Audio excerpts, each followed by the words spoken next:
So we are back with a very special guest, Jude. I'm gonna butcher it. Oh, that's right. Matulich? Oh, do it. What were you gonna say the first time? Matulich? Matalich. Matulich-Hall. So you were closer the I was first. close. Yeah. So Jude Matulich-Hall is here with us as our very special guest. She is the hostess of Titles Talk and Tipples, a lovely vodcast that I had the honor of being a guest on in physical time. What was that, last week? But in video time, it'll probably be this week or next week. It'll be. I was supposed to post it yesterday. I'm supposed. It's okay. Well, Timey wimey is wibbly wobbly. It It's is. all it'll all work out. Yeah, I'm still trying So to. by the time we post this, it'll be last week. There you go. Yeah. So So you're yeah, fine. I hope to get it uploaded today, and we'll pretend it was yesterday. But the sneak peek and the outtakes video did go out this week the way they were supposed to. Yes, I saw those. And so we were going to talk about Rawhead and Bloodybones today. Rawhead and Bloodybones, yes. And so Candy and I did a little bit of research because we had never actually, I've heard of Rawhead, I hadn't heard of Bloodybones, and so I had to kind of refresh my memory on Rawhead. And then we were looking at the various evolutions of those two characters and how it ultimately ended up becoming a detached head and then a headless body kind of running around together. But then also went from British to being an Appalachian kind of folktale. Yeah. So. And like Rawhead is a skinned head, but the head belongs to a different body, and then Bloodybones is also skinned and body running around, and they somehow came together and made friends. Before we get too far into our descriptions of that, what exactly are we talking about when we say Rawhead and Bloodybones? Well, I wanted to know more about it because of the Susie and the Banshees song, Rawhead and Bloodybones. That was mentioned as well. Yeah, and I was just, when I was thinking about doing monsters, I'm really into Grindylow too. But I don't know if I should go further, but it's really funny because there are similar stories between Grindylow and Rawhead and Bloodybones, which I had no idea of. I'm impressed with like these two different monster. Well, I guess three if you count Rawhead and Bloodybones as two. But I thought that was really interesting that like two really pretty obscure monsters, old wives' tale mythological stories, have a connection. Like they're sometimes interchangeable. So go figure. Yeah, it's wild. What we found when we were looking it up is that it started out as a British tale that women used to tell their children to get them to behave. And Rawhead and Bloodybones lived in the cellar or the basement or whatever. Or the swamp that you didn't want your kids stumbling near. Or under the stairs or anywhere you didn't want them to be. Under the stairs, that's the big one, is looking through any dark cracks. That's where Rawhead and Bloodybones is lurking. Yeah, and then that got brought over to the New World, and it ended up in the South with the Appalachian, and it became an Appalachian folktale, which then it took on even different connotations, right? Right. And I think that's where like Grindylow came along. It was more Appalachian, I believe. And that's when Rawhead and Bloodybones was in the swamp. That's where Grindylow came from. And I don't know which came first, though, to tell you the truth. I don't know. Maybe we should figure that out. Yeah. I'll let you know. And in all honesty, I kind of took it to the Too Far Cafe because at one point, and I think it was just because I was overtired and exhausted and everything was funny. So as soon as I saw that Rawhead had teamed up with Bloodybones and they were all like palling around, I was just like, oh my god, this is like Richard Nixon's head and Spiro Agnew's body from Futurama. Oh, maybe that's where it came Now, from. Who knows? Grindylow is a water spirit from Yorkshire and Lancashire. Mhm. So they lived in pools, marshes, and ponds, Mhm. whereas the Rawhead and Bloodybones lived In the in cellar. it was in the cellar, and I believe it was a different area where it came from. Yeah, Hold and on. let me see. I wonder if I could find the information, which I probably should have looked for before, that I found that compared the two. So it started out as a nursery rhyme. Oh yeah. They used to So, call him Tommy Rawhead also. so the nursery rhyme: Rawhead and Bloodybones steals naughty children from their homes, take them to his dirty den, and they are never seen again. What a lovely nursery rhyme. Hmm. And now Right? Rawhead Bloodybones originated in the Oxford English Dictionary citations, at least, in about 1548. Let's see if I can find a date on Grindylow. Scaring Yeah. children since I 1548. yeah. So It's thought to be connected to the name of Grendel from Beowulf. right. So So it's that's way much before older, 1548. Yeah. much older than Rawhead and Bloodybones. Another, it's often well, Bloodybones and Rawhead are a boogeyman of some sort too. Hmm. So I guess that's a pretty general term, boogeyman, Yeah. bogeyman, depending on. Where you from? So, oh yeah, that's right. Rawhead was a severed head of a butchered hog, so it wasn't even a human being. Oh, Yeah, plot that's thickens. so. Yeah, it was a butchered hog, beheaded butchered hogs, and it was brought to life by a vengeful witch, and reunited with its scattered bones to find the hunter who had killed it. And the abomination enters the hunter's home through the chimney and ultimately eats him alive. That is fantastic. I love it. And so and so I guess I'm not sure. So the butchered hog reunited with its bones, but then eventually it went on to find Bloodybones, a human skeleton, bag of blood and Ooh, Do you know ew. what that reminds me of? The Shining. It, American Horror Story, when they did the Roanoke colony, and there was the pig man. So it was a man. They had the head of a pig and the body of a man. In American Horror Story, it was just a very similar kind of monster Was that the one about physically. no, the one about the witches was a bullhead. Which one was the pig Yeah, head? This was in the Roanoke colony when they disappeared, and there was a lady that was the butcher. Okay, I haven't seen that one. Oh, sorry. That's okay. It's good. It's good. I don't There's a pig remember man. that part. I was just thinking the Shining scene where the guy is dressed up in the tux and he's got the pig head. Yeah. Mm, So yeah. it's like it enters into our culture. Like it's so cool looking at Hmm. older stories because then we start seeing how they've been used in more modern movies and stories and things. Yeah. Yes, I love it. 4 legs bad, 2 legs good. So I guess Bloodybones sometimes hangs out in cupboards. So late at night, if the naughty child goes down to sneak cookies out of the cupboard, Bloodybones is going to be waiting for them. Yeah. Yep.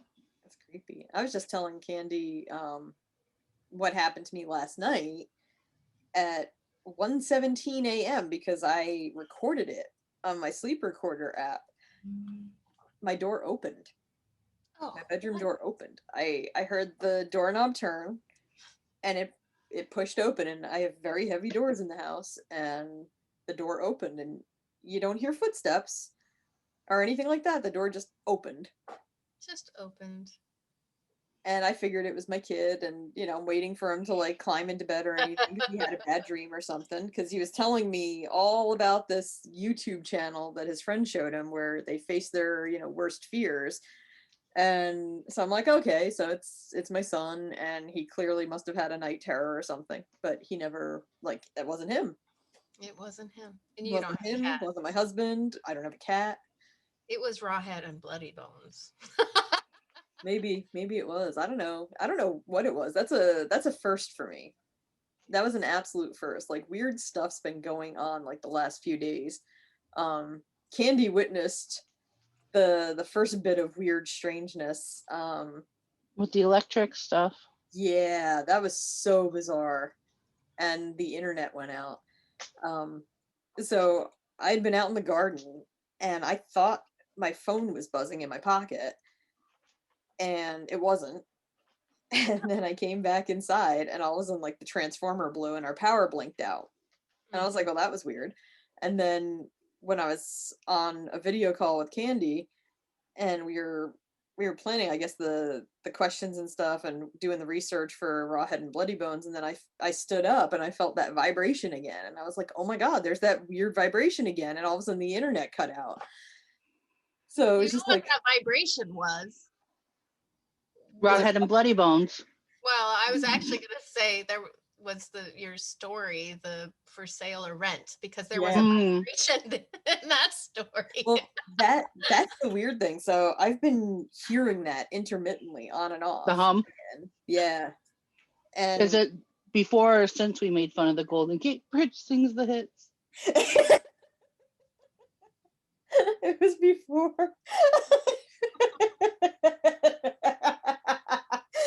So, I don't know if you know the story behind that one, Jude, but ever since they put the new handrail on the Golden Gate Bridge, the bridge now sings.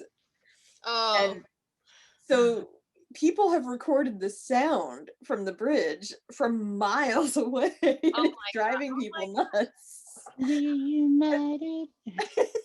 So Candy and I were just like, it's gonna do all the covers. All the 70s songs. All Golden 70s Gate Bridge. songs, Frank Sinatra.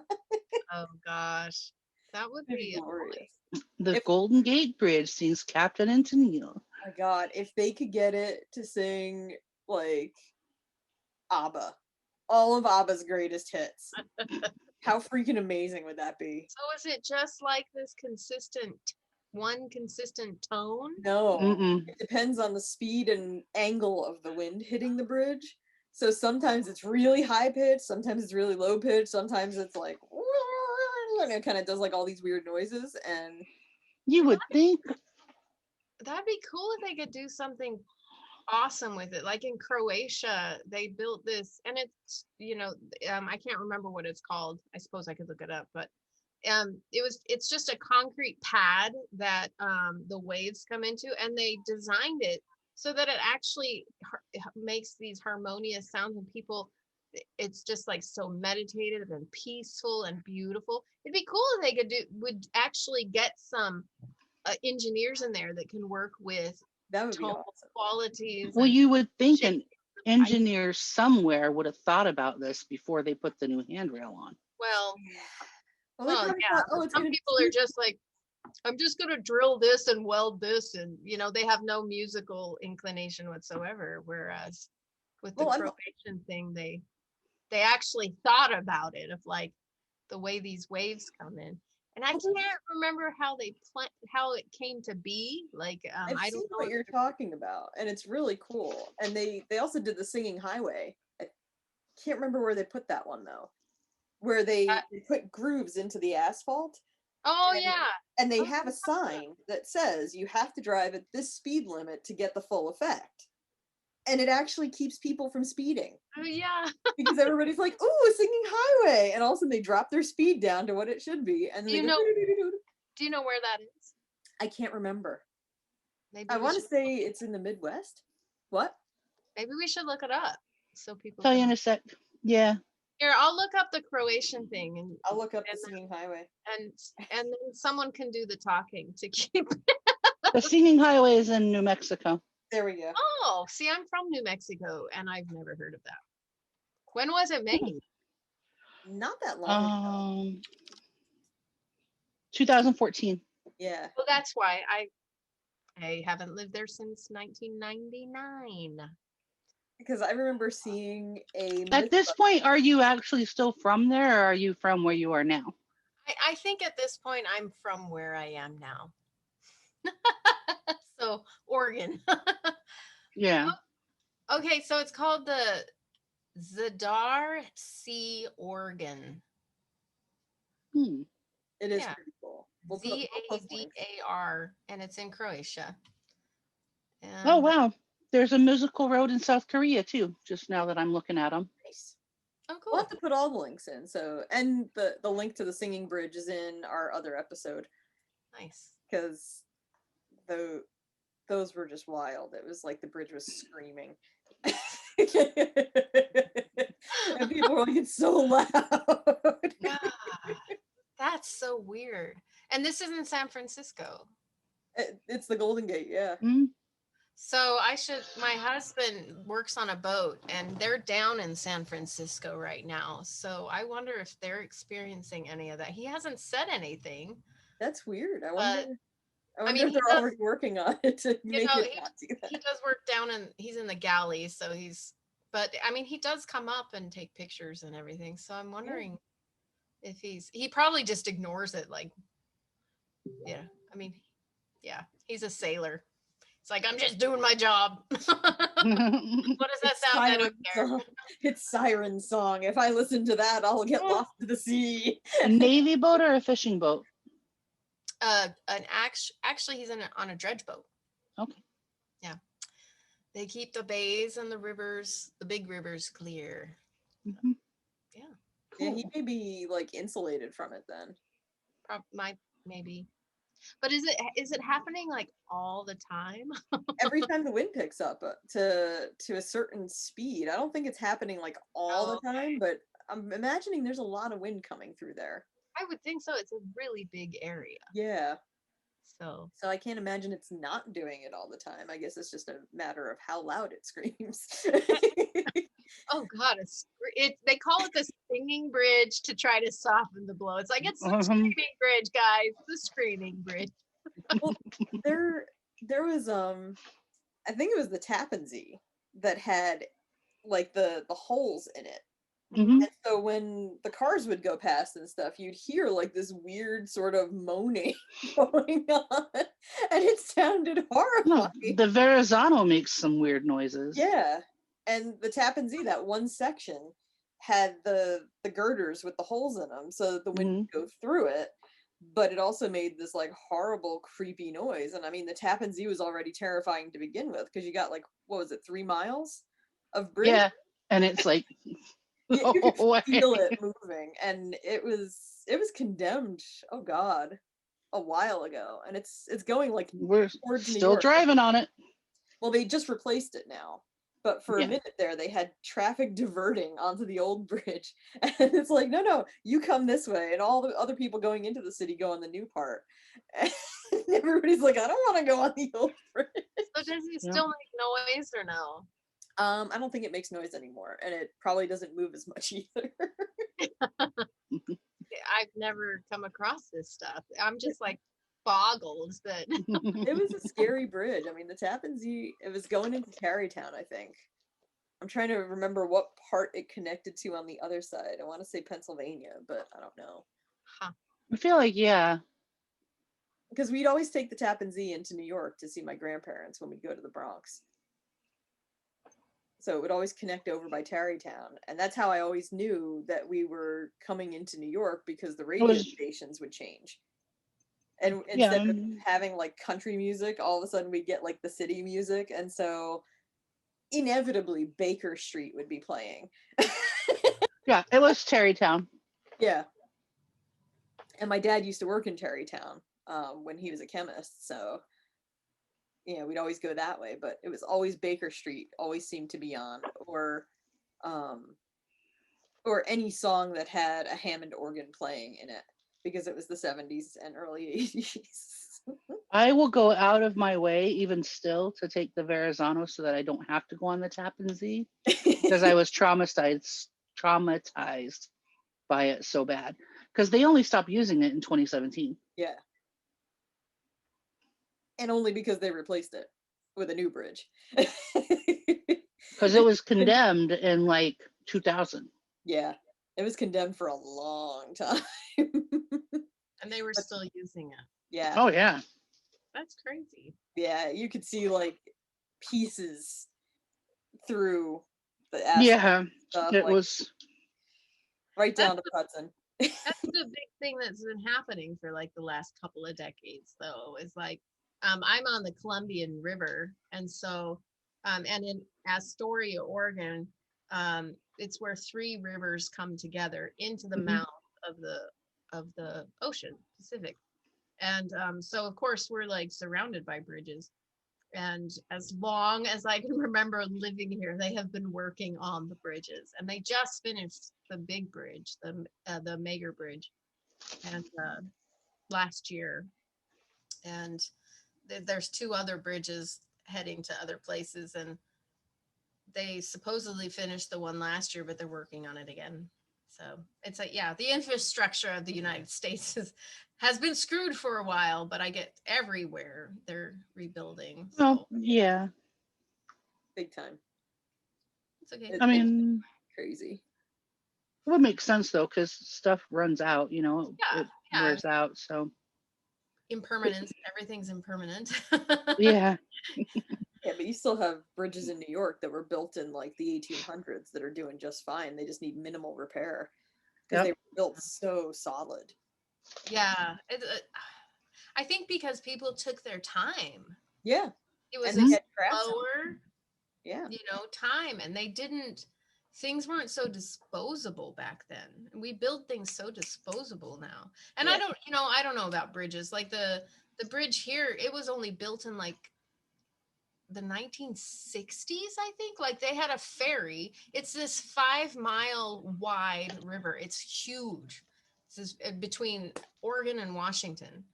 And they had a ferry up until the 60s. So this bridge that was built in the 60s, they just had to fix it. It's like, what is that all about? Yeah. They'll say, "Oh, it's the salt water." Well, yeah, Yeah. that's true too. Yeah, And I metal. know a lot of times it is the fact that they didn't account for Mhm. salt water or tides or Mhm. moving water. Right. Or what moving water can do. True. And wind. We get tons of wind here. So Yeah, big time. every single day, And all year round. with the Tappan Zee, part of it was a suspension bridge on part of it, not all of it, part of it. And so you would have like the rattle and shake of the big rigs going over it, and then you'd have the wind blowing off the ocean on into the Hudson, and it was just So similar. Very yeah, it was Except, scary. yeah, this bridge isn't a suspension bridge. Yeah, it was as scary as the Tappan Zee was. It's nowhere near as terrifying as the Chesapeake Bay. Mhm. That bridge, holy crap, so terrifying. You don't like the Bay Bridge? I do not like the Bay Bridge. I was not a big fan of the Coronado Bridge either. Mm.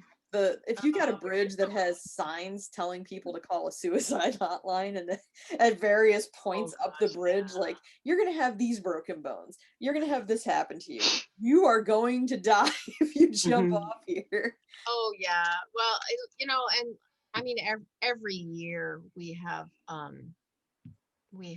people jumping, and there's still no signs.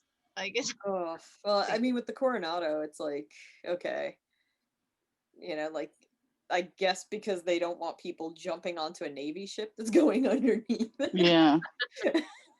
Because that's why they built it so big, was so the ships could get under it. Obviously, not all of them, but some yeah, of them. the Astoria Megler Bridge. It's like a roller coaster at first. So like you leave Astoria and it goes in a big circle around and up, up, up, up, and then you go down and then it's straight across for like the next 3 miles to Washington. Or actually, I think the majority of it is just straight, so probably 4 miles of just a straight shot. But and that, of course, that taller part is for the big. We get these humongous cruise ships that are like the size of freaking I don't New York buildings, you know, and Those are big ships. they are Mm-hmm. huge. We'll be driving, and our town is like 10,000 people. So it's, you know, we're this nice little town, and driving through, we have no gigantic buildings. I mean, the tallest building is like 4 stories. Well, yeah, like 4 stories high, you know. And suddenly, you know, it's just like the road opens up and there's this thing sitting off the dock, and it's just, they're huge. Yeah, I've been on a cruise ship, and it's crazy how big they are. And you know, you got to catch the little dinghy to get to shore. And we went on a cruise to Nova Scotia out of New York, and came back down, and we took the route the Titanic was supposed to have taken had it not sunk. So while I'm on this ship full of retirees, and we're taking the route the Titanic would have taken, there's a storm. And the on boat movie, I don't know who planned this one, but the movie that they were showing was Titanic. Oh, Shut up. Not even kidding. I was like, oh, come on. I was like, I'm out. There was some person sitting there going, I hate my job.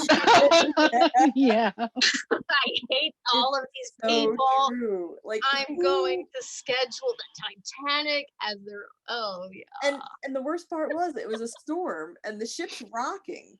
So, you know, you're feeling the boat moving at that point, and all of a sudden there's the Titanic playing, and you're on the route the Titanic was supposed to have taken had it not sunk off of Nova Scotia. And I'm like, I'm out. I'm done. Yeah. This is too weird even for me. I'm like, I'm out. I can't go anywhere. Give me a life jacket. I'm just gonna sit in my room with the life jacket. Women and children first.